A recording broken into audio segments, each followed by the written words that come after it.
ട്രിവാൻഡ്രം ഒരു വികാരമാണോ ഇപ്പോൾ? അയ്യോ എനിക്ക് ഭയങ്കര വികാരമാണ്. ചിലർക്ക് അത് അംഗീകരിച്ച് തരാൻ പറ്റത്തില്ല കേട്ടോ. പക്ഷെ എനിക്ക് ഭയങ്കര വികാരമാണ് ട്രിവാൻഡ്രം. എൻ്റെ ഏറ്റവും വലിയ ആഗ്രഹം എനിക്ക് ട്രിവാൻഡ്രത്ത് സെറ്റിൽ ആകണം എന്നാണ്. നടക്കോ? നടക്കുമെന്ന് അറിയില്ല. ഇപ്പൊ കല്യാണം കഴിക്കുന്ന ആളൊക്കെ വേറെ ഏതെങ്കിലും നാട്ടിലെ ആൾക്കാരൊക്കെ ആണെങ്കിൽ എന്ത് ചെയ്യാൻ പറ്റും? ഈ കല്യാണം കഴിക്കുന്ന ആളെ പറ്റിയിട്ടുള്ള ക്വസ്റ്റ്യൻസ് എന്താ പറയാ, പല പല പല രീതിയിൽ ഇങ്ങനെ ചോദിച്ചിട്ടുണ്ടാവും. അതെ അതെ അതെ. ഇപ്പൊ എന്തുവരെ പറയാൻ പറ്റുന്ന കണ്ടീഷനിലാണ് അതിനെ പറ്റിയിട്ട്? ഒന്നും പറയാനായിട്ടില്ല, പറയാം സമയമാകുമ്പോഴത്തേക്കും. ആ ഒരു നമ്മുടെ പ്രൈവറ്റ് ലൈഫ് വളരെ പ്രൈവറ്റ് ആയിട്ട് തന്നെയാണ് കീപ്പ് ചെയ്യുന്നത്. ഇപ്പൊ ഇന്നത്തെ കാലത്ത് എല്ലാവരും അവരുടെ relationships all are very curious. People are curious and people are happy to share also. ബാക്കിയുള്ളവരെ കാണിക്കാനും അവരുടെ ഒരു എന്താ പറയാ ഡേറ്റിംഗ് ലൈഫും റിലേഷൻഷിപ്പും ഒക്കെ വളരെ ക്ലിയർ ആയിട്ട് സോഷ്യൽ മീഡിയ കാണിക്കുന്ന ഒരു രീതിയും കൂടെ ഉണ്ട്. പക്ഷേ ഈ കാലത്തിനനുസരിച്ചുള്ള ഒരു രീതിയിലല്ലാതെ വളരെ പ്രൈവറ്റ് ആയിട്ടാണ് പ്രൈവറ്റ് ലൈഫ് കീപ്പ് ചെയ്യുന്നത്. അതിനുള്ള കാരണം അത് വളരെ സ്വാഭാവികമായിട്ട് സംഭവിക്കുന്ന ഒരു കാര്യമാണ്.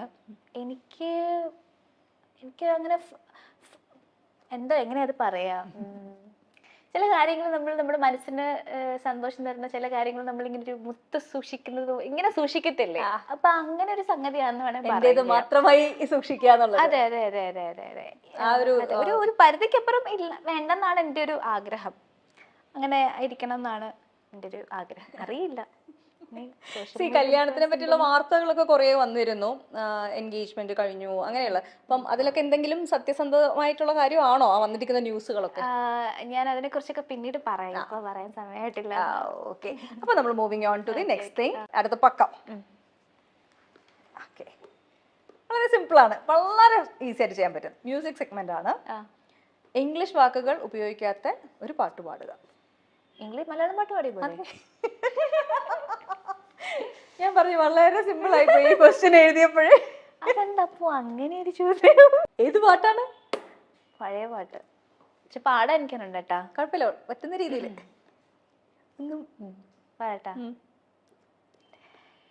കടലിന്നഗാധമാം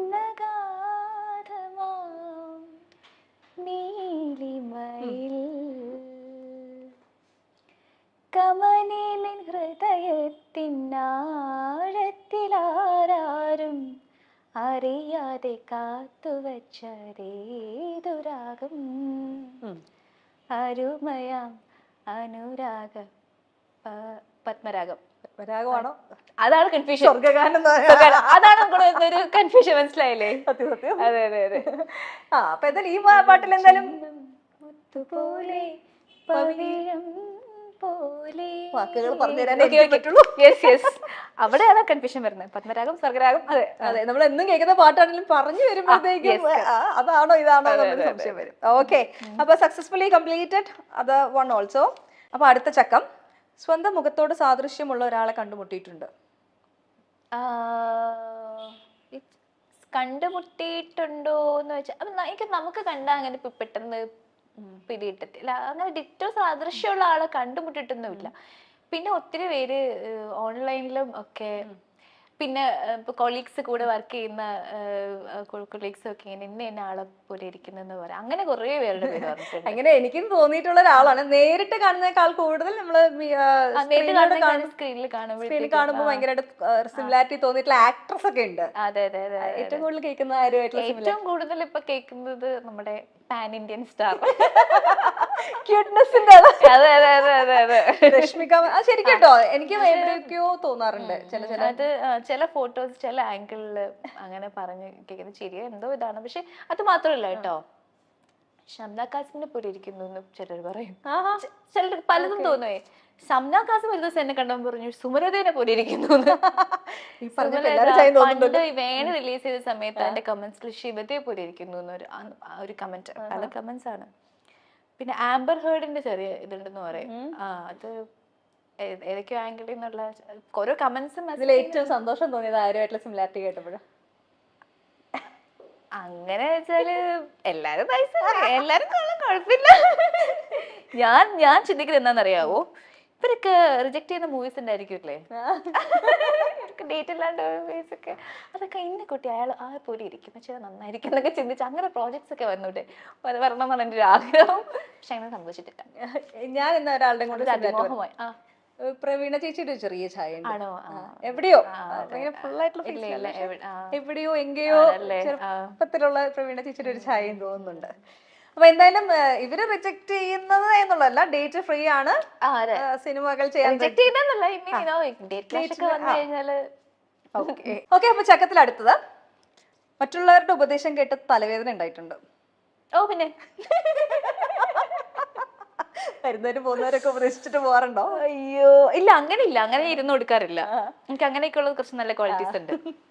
ഞാൻ വളരെ ചുരുക്കമാണ് അങ്ങനെ ഇരുന്ന് കൊടുക്കുക. നമുക്കറിയാലോ ഏത് റൂട്ടിലേക്കാണ് പോകുന്നത് കണ്ടു കഴിഞ്ഞാൽ ഞാൻ പതുക്കെ എങ്ങനെയെങ്കിലും സ്കൂട്ട്. പക്ഷെ ചില സാഹചര്യങ്ങളിൽ ഞാൻ നല്ല ലിസണറാണ് കേട്ടോ. എനിക്ക് ലിസൺ ചെയ്യാൻ എനിക്ക് ബുദ്ധിമുട്ടൊന്നുമില്ല. ഞാൻ സംസാരിക്കുന്നതിൽ കൂടുതൽ കേൾക്കുന്ന ആളാണ്. അപ്പം അങ്ങനെയൊക്കെ നമ്മൾ ചിലപ്പോൾ ഇരിക്കുമ്പോഴത്തേക്കും ഇത് ഈ ഒരു മേഖലയിലേക്ക് പോകും, കോൺവെർസേഷൻ ഉപദേശത്തിലേക്കൊക്കെ പോകും. നമുക്ക് ഓൾറെഡി അറിയാവുന്ന കാര്യങ്ങളായിരിക്കും, നമ്മൾ അവെയർ ആയിട്ടുള്ള കാര്യങ്ങളായിരിക്കും.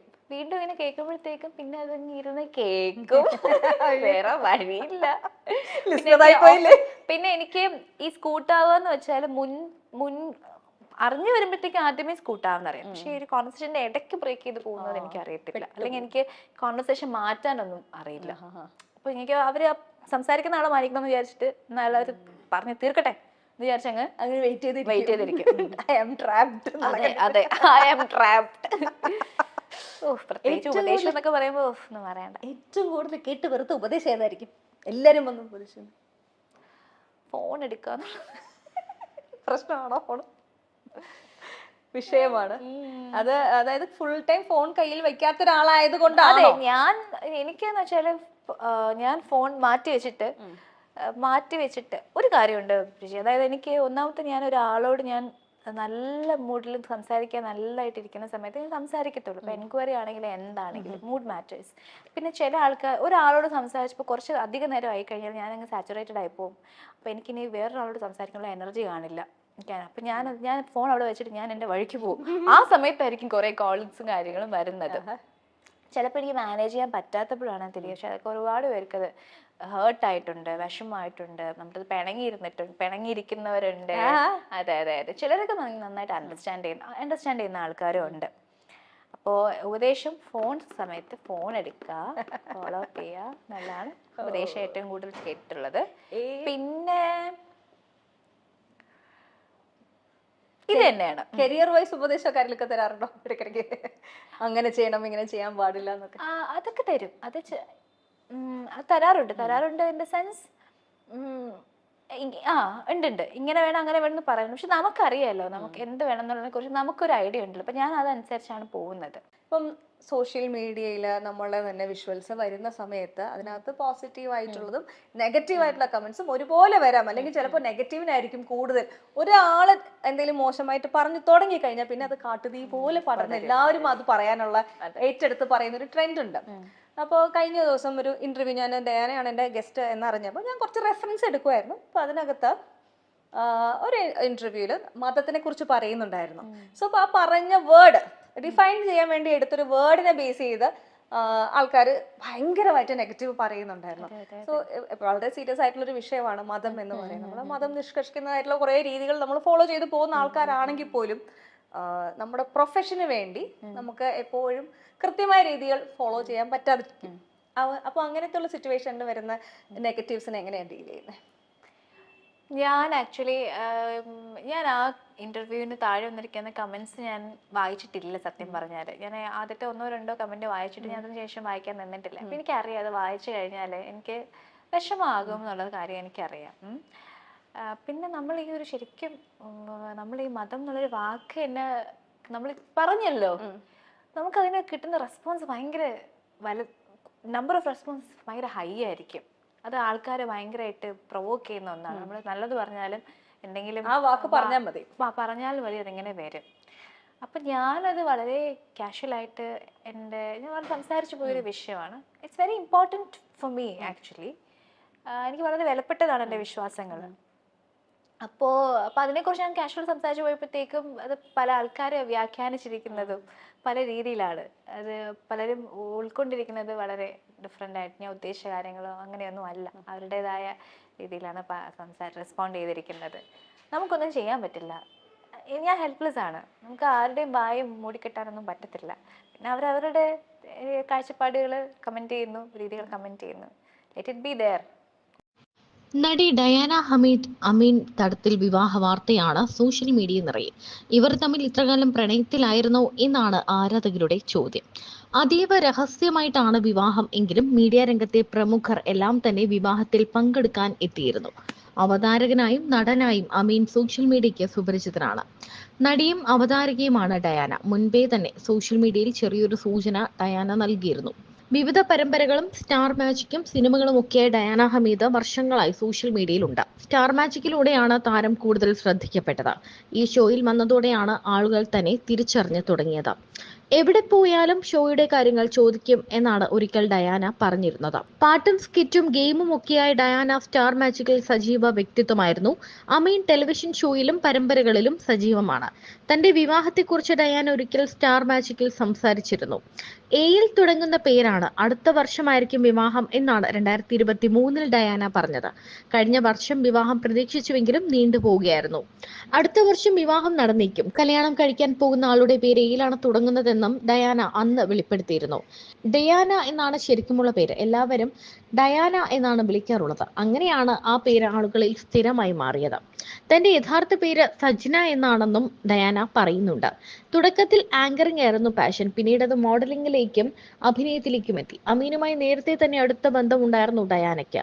ഇരുവരും തമ്മിലുള്ള ചിത്രങ്ങൾ പലപ്പോഴും ഇരുവരും ഷെയർ ചെയ്യാറുണ്ടായിരുന്നു.